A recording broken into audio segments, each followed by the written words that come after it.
Bienvenue dans cette deuxième capsule dans les coulisses du phare des intentions. Aujourd'hui, j'ai envie de t'emmener avec moi dans les grands symboles, dans les grands éléments, dans le contenu fondateur qui m'a guidé, qui m'a emmené, qui m'a inspiré pour l'écriture du phare des intentions. Mais avant de commencer, laisse-moi te lire un court extrait.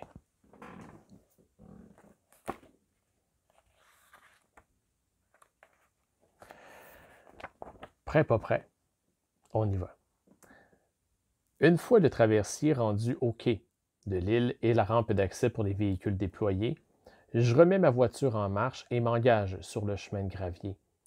Malgré la pluie qui poursuit sa chorégraphie, des écriteaux touristiques fabriqués en bois demeurent bien visibles, offrant une teinte bien chaleureuse à mon arrivée sur l'île. Selon ces indications, je ne suis qu'à 2 virages près d'arriver sur la rive où se trouve ma destination. Mon cœur battant la chamade, je l'entrevois d'abord à travers la cime des arbres. L'attente s'éternise avant qu'elle ne se dévoile finalement son habitacle rouge, hébergeant la précieuse lumière au sommet de sa tour, et son armature blanche, qui rejoint le sol afin d'y ancrer les racines de son histoire. L'incroyable silhouette de cette sentinelle se dresse fièrement face au fleuve. À ses côtés, couronné d'une toiture en tôle rouge, se trouve le gîte du phare des intentions. Hypnotisé par la beauté et la grandeur de la scène, mes yeux ne peuvent se détacher de la grande galerie blanche qui ceinture le bâtiment et de la porte jaune située en plein centre, en façade. Porte que je franchirai dans quelques secondes seulement. Voilà un extrait situé, évidemment tu l'auras compris, dans les premières pages du livre. Cet extrait, il est très significatif et il met très bien la table à la capsule d'aujourd'hui parce que c'est en 2016, alors que je me suis rendu pour la première fois sur l'île verte, dans un chalet dont je suis tout de suite tombé amoureux. C'est en 2016 qu'a pris son envol mon histoire d'amour avec le Saint-Laurent, avec les phares et avec la vie des insulaires. Dès que j'ai mis les pieds dans ce chalet que j'avais loué, qui était beaucoup trop grand pour moi, un chalet sur 2 étages, 1, 2, 3, 4 chambres, une grande cuisine, un grand salon, mais j'y étais tout seul, j'avais besoin d'espace, j'avais besoin d'air, j'avais besoin de trouver des réponses à des questions que je me posais. Et je me suis rendu à cet endroit-là rempli d'espoir, en me disant que de cette façon, coupé de mon quotidien, coupé de mes tracas, de mes distractions, ben je laisserais monter en moi les éléments qui devaient monter. Ça n'a pas été comme ça, mais pas du tout, hein. J'avais mis beaucoup d'espoir et finalement, j'y étais pour 2 nuits, 3 jours, et ça a été une quête constante de réponses.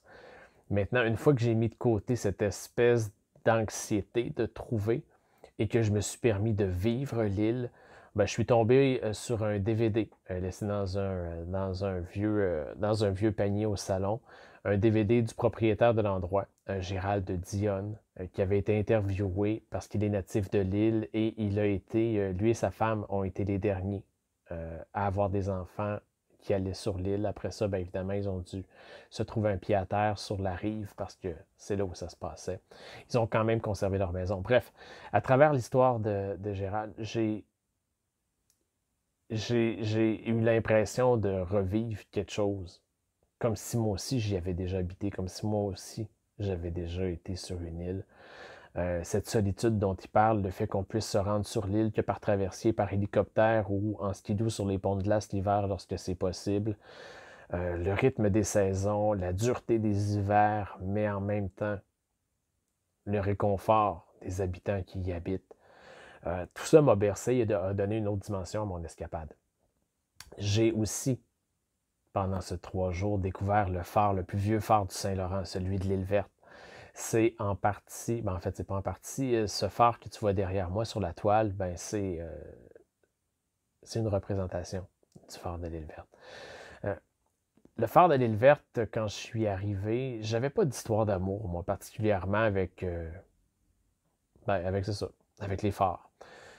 Mais dès que j'ai posé ma main sur son armature, c'est comme si lui et moi, on avait toujours été liés. Il y a une décharge de 100 000 volts qui m'a traversé le corps, qui m'a fait voyager à travers son histoire et qui a fait monter des choses, des émotions que j'avais jamais ressenties encore. Ça m'a habité et ça m'habite encore aujourd'hui. Et c'est la raison pour laquelle, entre autres, je t'en parle dans ce 3e livre. Est-ce que j'ai toutes trouvé mes réponses lors de mon premier séjour sur l'île? Non. Non. Mais j'ai trouvé 3 thèmes qui maintenant me guident dans ma vie. Soit celui de rencontrer, d'aller à la rencontre des gens, parce que je suis passionné des gens, de raconter leur histoire, de leur permettre de se raconter et de briller en étant fiers de qui ils sont. Ça, c'est devenu à moi mon ancrage. C'est devenu mes 3 grandes lignes directrices. Je t'en parle, évidemment, dans le phare des intentions. Le phare juste avant de quitter le 3e jour, parce que je devais évidemment quitter le chalet, mais le traversier était beaucoup plus tard. Je suis allé m'installer sur une roche. La marée était basse. J'ai pris le temps d'écrire, d'immortaliser, de me faire la promesse d'y revenir, de me faire la promesse d'un jour aussi offrir un clin d'œil aux anciens gardiens de phare qui ont permis à cette lumière-là de briller jour et nuit. Cet hommage-là est venu avec la petite étoile et le phare endormi, mon conte pour enfants dont je t'ai parlé. Dans les autres symboles, qu'est-ce qu'on retrouve? Ben, il y a l'encrier, hein? Il y a l'encrier, juste ici. L'encrier, il est sur la page couverture, mais il se trouve aussi... Oups, pardon. Il se trouve ici dans mes mains. En fait, je t'en présente un, mais j'en ai une panoplie. Alors que j'étais de retour en retraite d'écriture pour finir d'assembler un manuscrit d'une auteure que j'accompagnais, je me suis trouvé un loft à Saint-Jean-Port-Joli. Et pendant un des moments où j'étais à l'extérieur à marcher, j'ai découvert une boutique artisanale d'un sculpteur, Mathieu Beauregard. J'y suis entré, j'ai fait l'achat d'un encrier parce que ça a été un coup de cœur, parce que c'était évident. Je suis tombé en amour aussi avec l'homme, le sculpteur, Mathieu, qui est un personnage incroyable, qui est un conteur hors pair. Et je trouvais important aussi que Mathieu ait sa place à quelque part dans le phare des intentions. Tu vas pouvoir le découvrir. Et pourquoi l'encrier est si spécial pour moi et pourquoi je prends le temps de t'en parler et pourquoi c'est sur la page couverture de mon livre? Ben, c'est qu'évidemment, j'en parle. J'en parle parce que moi, ça a changé une routine. Une routine d'écriture matinale que j'ai. Depuis 2017, j'écris à chaque matin. Et puis, je le faisais avec un crayon et de façon précipitée, pour ne pas perdre le fil de mes idées, ben, je me dépêchais et j'écrivais en patte de mouche. Ce faisant, je n'étais pas capable de me relire après. C'était trop difficile.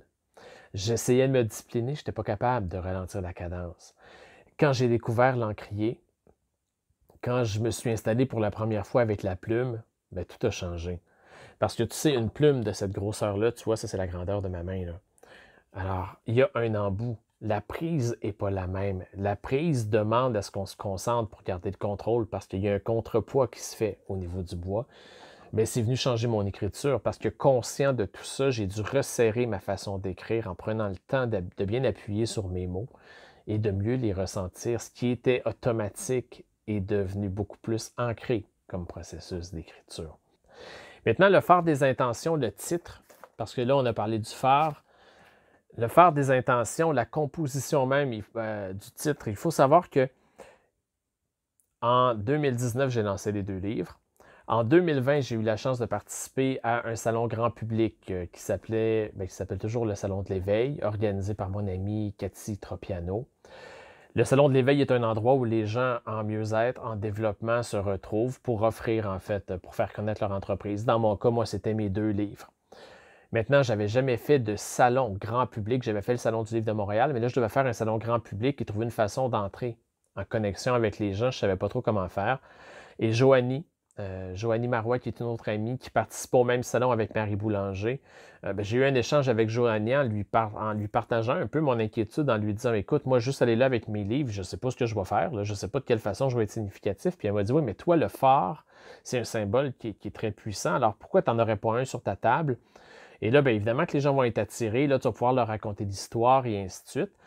De ce qui devait être juste un élément qui piquait la curiosité, j'ai ajouté l'idée que à toutes les fois où les gens allaient venir vers le phare, j'allais les inciter à remplir une petite carte postale que j'ai fait faire avec mon premier livre, Sortir de l'ombre et briller, à l'endos duquel il y a de la place pour qu'ils puissent écrire. Alors là, ce que je leur demandais systématiquement, je leur offrais évidemment la carte postale en cadeau, mais il y avait quand même une demande spéciale. Je leur demandais d'identifier tout de suite au verso de la carte postale une intention. Ça, une intention, là, pour t'aider à distinguer, un rêve, c'est très grand.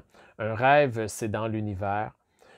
Le rêve approche de sa concrétisation, de sa réalisation lorsqu'il devient une intention. Lorsqu'on a une intention claire et manifeste de poser des gestes. Alors, lorsque l'intention est porteuse d'action, il y a beaucoup plus de chances que le rêve se réalise. Je leur demandais de déposer sur un carton une intention. Et là, soit ils pouvaient repartir, soit les personnes pouvaient repartir avec la carte postale et la garder en souvenir, en rappel, ou la déposer dans une grande boîte et me la confier.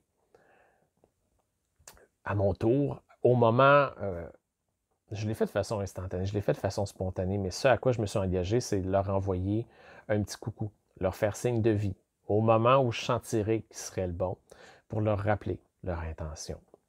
Dans certains cas, les suivis ont permis de faire de doux rappels, dans d'autres, ils sont tombés dans le néant.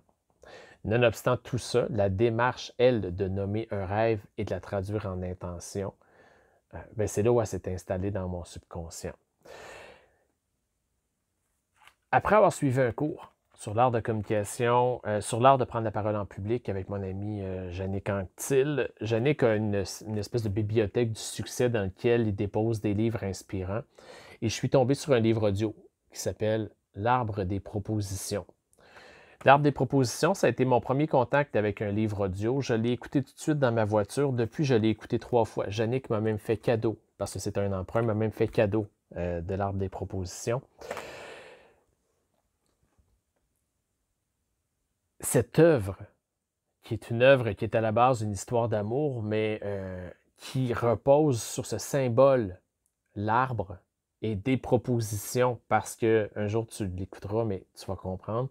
Mais moi, je voulais trouver mon équivalent. Je me disais, mais cette histoire-là qui m'a fait tellement de bien, qui m'a câliné, qui m'a bordé, qui m'a réconforté, j'aimerais ça avoir son équivalent un jour. Moi, Jérémy Parent, je vais écrire l'équivalent de l'arbre des propositions. Puis là, tu devines, hein? Je l'avais déjà dans mon univers, et c'était le phare des intentions. Alors, tout cet amalgame de thèmes est venu prendre vie ensemble, est venu s'enraciner, est venu s'entrelacer pour devenir le phare des intentions, ce livre dont je suis si fier. Ce livre duquel, dans les prochaines capsules, je vais te parler de l'écriture, de ma routine d'écriture qui m'a amené à sa réalisation, mais aussi où je vais te partager, je vais te présenter sommairement les personnages. Je vais te présenter aussi le style d'écriture que j'ai choisi de prendre, qui lui aussi est inspiré de d'autres choses que j'ai lues. Parce que tu sais quoi, le grand Vigneault disait que dans la vie, tout a déjà été dit et tout a déjà été fait, mais jamais à notre façon, jamais avec notre couleur, jamais avec notre intention. Alors sur ça, je te remercie d'avoir été avec moi et je te dis que j'ai bien hâte de te retrouver à la prochaine capsule. Bye bye!